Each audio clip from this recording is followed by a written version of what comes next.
2026 arrive à grands pas et avec elle, une avalanche de nouveautés pour votre budget. Que ce soit les assurances santé, retraite, impôts, les transports et les voitures, tout y passe. Dans cette vidéo, on fait le tour des principaux changements économiques et sociaux prévus pour 2026 en Allemagne. Et surtout, ce que cela signifie concrètement pour votre porte-monnaie. Et vous allez le voir, on va traduire tout ça en impact concret et non pas dans un jargon administratif. On commence avec le plus visible, les cotisations santé. En 2026, ces cotisations vont grimper. Dans le privé, c'est plus 13% en moyenne, voire 16% pour certains contrats. Dans le public, le taux additionnel, lui, passe à 2,9%, soit un total d'environ 17,5% de cotisations sociales sur votre fiche de paie. Pourquoi ces hausses ? Eh bien, parce que les coûts médicaux explosent, notamment à cause du vieillissement de la population d'un côté, et de l'autre côté, à cause des innovations médicales qui coûtent de plus en plus cher. Et pour les revenus les plus élevés, les plafonds montent aussi. Les cotisations santé passent à 5 812 € bruts par mois et celles des retraites à 8 450 €.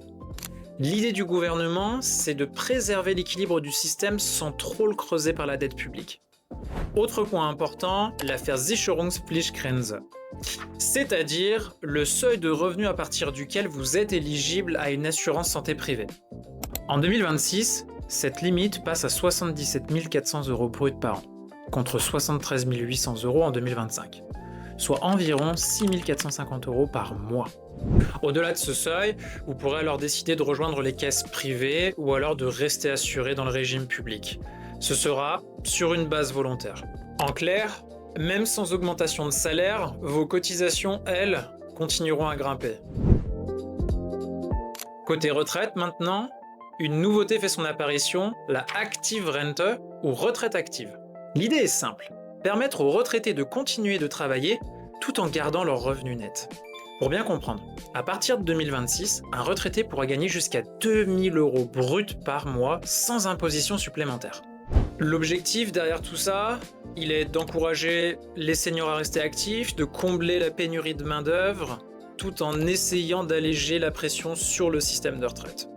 Et plus globalement, c'est aussi une manière d'admettre que beaucoup de retraités en Allemagne continuent de travailler, que ce soit par choix ou alors plus malheureusement par nécessité. Côté transport, 2026 bouge pas mal aussi. Les assurances auto augmenteront leurs primes de 5 à 8% en moyenne, le prix du carburant lui grimpera à cause de la taxe CO2 plus chère, et le Deutschland Ticket va passer à 63 € au lieu de 58 € en 2025. En revanche, bonne nouvelle, la réduction des impôts sur les voitures électriques sera prolongée jusqu'en 2035. Donc si vous roulez tous les jours, préparez-vous à un budget carburant en hausse de 150 € par an. En résumé, l'Allemagne ne vous interdit pas de rouler thermique, elle le rend juste de plus en plus cher. D'abord, une note plus positive, le revenu non imposable, autrement dit le Grundfreibetrag, augmente encore. Il passe à 12 348 € très exactement pour un célibataire et le double pour les couples mariés. Ensuite, les tranches d'imposition, elles, seront ajustées à l'inflation. Par exemple, le taux maximal de 42% s'appliquera seulement à partir d'un revenu imposable de 69 799 €. Autre réforme majeure, les classes 3 et 5 vont être supprimées progressivement d'ici à 2030 au profit de la classe 4. Pourquoi ? Eh bien afin de rendre la répartition de l'impôt plus juste entre conjoints. Et côté pouvoir d'achat, le salaire minimum monte à 13,90 € de l'heure. L'allocation familiale Kindergeld sera de 259 € par enfant, soit 4 € de plus. Et les crédits d'impôt pour enfants, les Kinderfreibetrag, augmentent aussi. Bref, l'État tente de corriger les effets de l'inflation tout en modernisant un système fiscal devenu un peu complexe. En clair, le but, c'est que votre fiche de paie respire un petit peu, alors que les prix, eux, continuent de grimper. Ce genre de réforme est aussi une opportunité pour revoir son optimisation fiscale, que vous soyez marié ou célibataire. En résumé, 2026 s'annonce comme une année de réajustement. Plus de cotisations, plus de flexibilité, mais aussi un plus grand soutien pour les familles et les bas revenus. Et vous pensez que ces changements vont vraiment aider ? Et dites-nous en commentaire ce qui vous impactera le plus personnellement.